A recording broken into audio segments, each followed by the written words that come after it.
फिरोजाबाद आपको बता दें कि कलयुग में गुरु के विचारों पर बहुत कम शिष्य होते हैं जो चलते हैं। मामला टूंडला तहसील के गांव विजयगढ़ी सहसा आश्रम का है, जहां 19 मई से श्रीमद् भागवत पुराण कथा प्रारंभ हुई और 27 मई को संपूर्ण हुई। श्रीमद् भागवत पुराण कथा 9 दिन की थी तथा ब्रजवासी गौरक्षक सेना भारत संगठन के राष्ट्रीय अध्यक्ष गौपुत्र धर्मदास महाराज के शिष्य गौपुत्र रोहित कृष्ण शास्त्री रोहित दास महाराज इस कथा के प्रवक्ता व्यास थे। 30 मई को सुबह 10 बजे सहसराम आश्रम के महंत स्वामी चंदन दास महाराज ने 30,000 रुपए आश्रम के लिए दान किए और 21,000 रुपए व्यास गौपुत्र रोहित कृष्ण शास्त्री को विदाई दी। लेकिन गौपुत्र रोहित कृष्ण शास्त्री ने वो पैसे भी आश्रम में दान कर दिए और एक फूल लेकर विदाई कराई।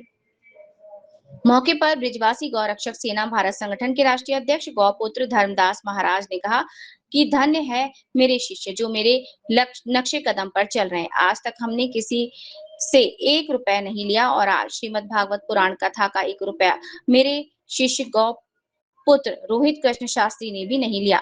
इतिहास में पहला व्यास है जो पूरी कथा का पैसा आश्रम में दान कर रहा है तथा गौपुत्र धर्मदास महाराज के साथ आश्रम से निकले और गौपुत्र धर्मदास महाराज ने किराया लगाकर अपने निवास स्थान पर पहुंचाया। पूरी जानकारी और वीडियो देखिए। रिपोर्टर राधा शर्मा, फिरोजाबाद। विशेष करके जितने भी कथा वक्ता हैं उनकी खेती ही भजन और आरती पूजा पाठ।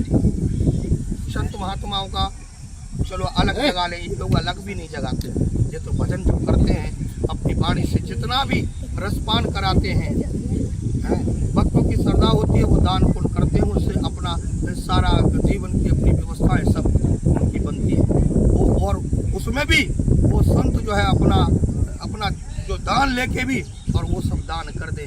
तो भाई ऐसे तो संत महान, क्योंकि सनातन के लिए ऐसे ही योद्धा काम करते हैं। सनातन के लिए सच्चे दरबार की जय हो।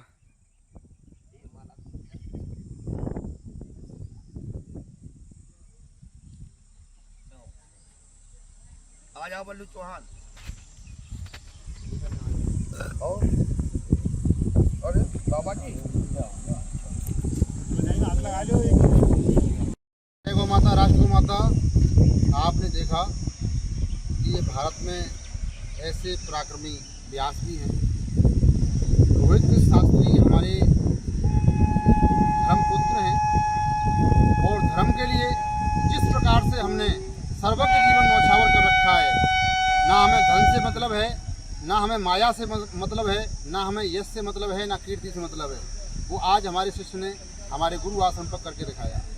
क्योंकि आज तक ऐसा व्यास शायद इस भूलोक पे नहीं होगा कि जो अपने जिस दिन से व्यास पीठ में बैठा उस दिन से और विदाई तक जो भी शुल्क था सब आश्रम को दान कर दिया।